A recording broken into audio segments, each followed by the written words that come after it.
मुरादाबाद के रहने वाले वर्मा जी की इकलौती बेटी रेखा की शादी होने वाली थी। अब पंडित जी ने रेखा की शादी का बड़ा ही शुभ मुहूर्त निकाला। और ये मुहूर्त कब जाके निकला? जून के महीने में। अब जून के महीने का मतलब कि भीषण गर्मी। अब रेखा गर्मी से बहुत परेशान हो जाती थी, इसलिए वह अपने पापा से बार बार कहती थी कि पापा शादी का मुहूर्त बदलवा दो। लेकिन पंडित जी ने देखा तो अगले 2 साल तक रेखा की शादी का दूर दूर तक कहीं कोई मुहूर्त ही नहीं था। इसलिए मजबूर होकर रेखा के पिताजी ने रेखा की शादी जून में ही करने का निश्चय किया। अब शादी का दिन भी नज़दीक आ रहा था और घर में रिश्तेदारों की भीड़ लगने लगी थी। अजी सुनते हो, बाजार से आते वक्त 2 बजे रेलवे स्टेशन चले जाना। वो क्या है ना, रेखा की बुआ जी आ रही हैं और तुम तो अच्छे से जानते हो, अगर रेलवे स्टेशन पहुंचने में 5 मिनट की भी देरी हो गई ना तो बुआ जी का पारा हाई हो जाएगा। अरे शकुंतला, गरम तो मुरादाबाद का मौसम हो रहा है। मुरादाबाद वालों को तो गर्मी में शादी करनी ही नहीं चाहिए। पापा कैसे काम चलेगा? मौसम तो देखिए कितनी गर्मी है। मुझे तो लगता है शादी वाले दिन गर्मी के मारे मेरा तो सारा मेकअप ही बह जाएगा। अरे रेखा, तू तो अपने मेकअप को लेके परेशान है और मैं परेशान हूँ कि इतने सारे रिश्तेदारों का सारा दिन चाय नाश्ते का इंतजाम कैसे होगा। अरे मम्मी, आप फालतू में परेशान हो रही हैं। इस तरह की गर्मी में आपसे कोई चाय नहीं मांगने वाला। सबका पेट पानी पी पी कर ही भर जाएगा। मौसम का मिजाज तो आप देख रही हैं ना। अच्छा, तुम लोग शांत रहो, मैं जाकर रेलवे स्टेशन से बुआ जी को ले आता हूँ, नहीं तो घर में आते ही हल्ला मचा देंगी। कुछ देर बाद रामलाल रेलवे स्टेशन जाकर बुआ जी को घर ले आते हैं। लेकिन बुआ जी की हालत तो ऐसे थी जैसे पानी से नहाकर निकला हुआ कौवा। अब बुआ जी कूलर के आगे खड़ी होकर अपना पसीना सुखा रही थी, क्योंकि वो नीचे से लेके ऊपर तक पूरा पसीने से भीग चुकी थी। और तो और उनके शरीर से पसीने की बदबू भी आने लगी थी। अब गर्मी में शादी करने की वजह से बुआ जी का भी पारा हाई हो गया था। हाय हाय भैया, इतनी गर्मी में शादी करने की जरूरत ही क्या थी? हमारे यहाँ तो इतनी गर्मी नहीं पड़ती है।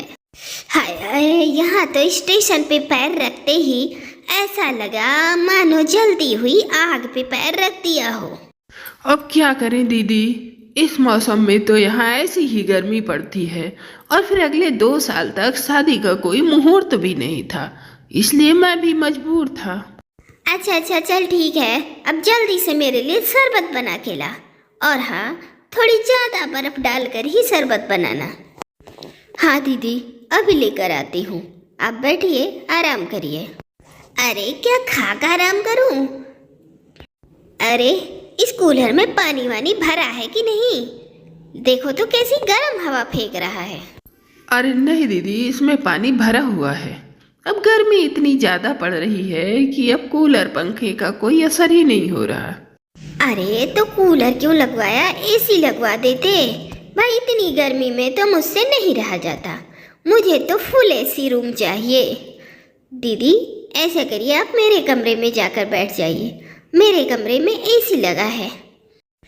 हाँ भाभी, तुम ठीक कह रही हो। भाई इतनी गर्मी में तो मैं नहीं रह सकती।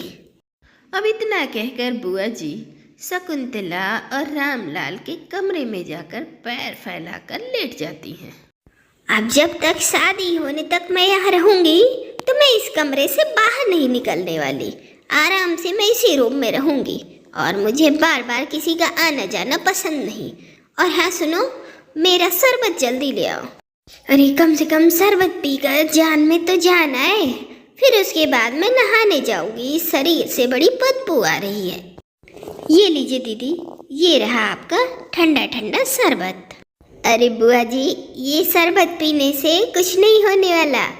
अरे ये मुरादाबाद की गर्मी है गर्मी, यहाँ अच्छे अच्छों का शरबत निकल जाता है। हाँ रेखा, वो तो पता चल ही रहा है, जरा नहा कर आती हूँ। अब इतना कहकर बुआ जी नहाने के लिए बाथरूम में चली जाती हैं, लेकिन 5 मिनट बाद ही वो चिल्लाते हुए बाथरूम से बाहर आ जाती हैं। अरे क्या हो गया दीदी, कोई परेशानी है क्या? अरे हाँ बुआ जी, हमारे बाथरूम में तो कोई कॉकरोच भी नहीं है, ये छिपकली जिसे देखकर आप चिल्ला रही हैं। अरे भाड़ में जाए तेरे कॉकरोच छिपकली। अरे बाथरूम का पानी ऐसा लग रहा है मानो किसी ने चाय बना के बाल्टी में डाल दी हो। हाय रे, मेरा शरीर पूरा जल गया। अरे क्या जरूरत थी इतनी गर्मी में शादी करने की। अरे दीदी, अब गर्मी इतनी पड़ रही है कि पानी ठंडा कर करके नहाना पड़ता है। अरे मम्मी, आप एक बात भूल रही हैं, आज लखनऊ से मौसी भी आने वाली है और पापा को लेने उन्हें भी जाना है। अरे इतनी गर्मी पड़ रही है, बाहर तो और गर्मी है, और इस गर्मी में बार बार रिश्तेदारों को लाने ले जाने में मेरी तो हालत बिगड़ी जा रही है।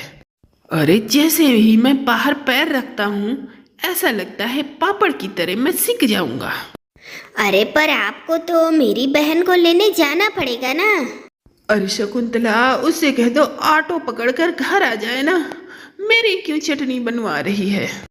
अच्छा जी, आपकी बहन आने वाली थी तो भागे भागे स्टेशन चले गए, और मेरी बहन आ रही है तो आप बहाने बना रहे हैं। अरे कहाँ फंस गया यार, जाता हूँ, अब मैं तुम्हारी बहन को लेकर ही आऊंगा। फिर कुछ देर बाद रामलाल रेखा की मौसी गायत्री को घर लेकर आते हैं। अरे क्या जरूरत थी दीदी इतनी गर्मी में शादी करने की, और अगर करनी ही थी तो पुणे आकर करनी थी। अरे मौसी, मेरी शादी पुणे आकर कैसे हो सकती है? देखो रेखा, मैं सच कह रही हूँ, अब यहाँ तुम अपना जब मेकअप करवाओगी तो वो पानी की तरह बह जाएगा। अब देखो, गर्मी की वजह से तुम्हारे चेहरे पर कितने सारे दाने निकल रहे हैं। सच में मौसी, मुझे भी इस बात की बहुत चिंता हो रही है, पर देखिए ना, आपकी स्किन कितनी अच्छी है।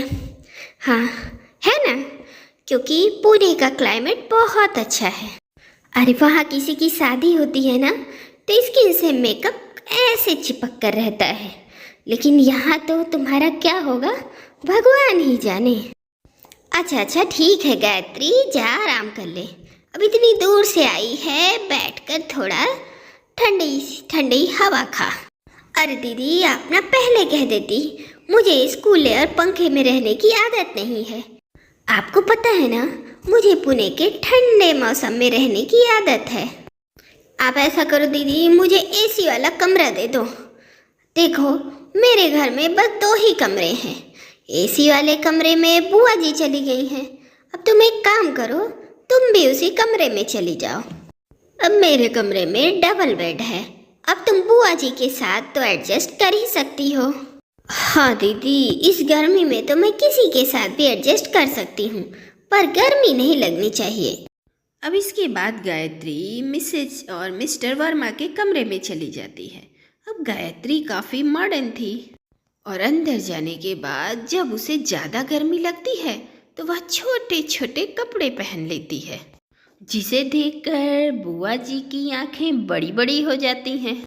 हाय हाय, ये क्या फैशन है? अरे शादी के घर में आई हो, कम से कम कपड़े तो ढंग के पहनो। अरे मेरा तो मन कर रहा है कपड़े भी ना पहने, इतनी गर्मी में कपड़े पहन के घूमेंगे हैं? तो क्या नंगे ही घूमेंगे? अब गर्मी भी इतनी पड़ रही है बुआ जी कि मन तो यही कर रहा है कि सारे कपड़े उतार दिए जाएं। अरे बुआ जी, आपने ये 6 मीटर की साड़ी कैसे लपेट रखी है? देख देख के मेरी हालत खराब हो रही है। अरे साड़ी लपेट रखी है इसीलिए एसी वाले कमरे से बाहर नहीं निकल रही हूँ। मैंने कह दिया है भाभी से, जब तक मैं रहूँगी तब तक इसी कमरे में रहूँगी, और मैंने भी कह दिया है दीदी से कि मैं भी इसी कमरे में रहूँगी। हाय हाय, तो तो क्या मुझे अब इन आधे नंगे लोगों के साथ रहना पड़ेगा? हाय हाय बुआ जी, ये आप क्या कह रही हैं? अरे ये पुणे का फैशन है, फैशन। आजकल लड़कियां ऐसे ही कपड़े पहनती हैं। अरे ऐसे कपड़ों का ही क्या फायदा कि जिसमें आधा शरीर ही दिखे। ओहो बुआ जी, यू आर टू ओल्ड। अब आपको कैसे समझाया जाए? आप लोग ना तो बस उसी में रहे हैं, suit salwar sari. This is old fashion. अरे ओल्ड फैशन क्या, हमारे जमाने में भी ऐसे ऐसे सूट सिले जाते थे कि हीरोइनें फेल थी। अब बुआ जी और मौसी जी का झगड़ा चल ही रहा था कि दरवाजे पर आवाज आती है चाचा जी की। हाय हाय, मैं मर गया रे, मर गया, कोई बचाओ मुझे। अरे इतनी गर्मी की शादी में तो मुझे आना ही नहीं चाहिए था। हाय, ये गर्मी तो जान लेकर ही मानेगी। अरे भैया, अरे ओ भाभी कहाँ हो? आखिर मिस्टर वर्मा और मिसेज वर्मा कैसे संभालेंगे इस गर्मी में अपने घर के रिश्तेदारों को? जानने के लिए देखिए कहानी का अगला भाग।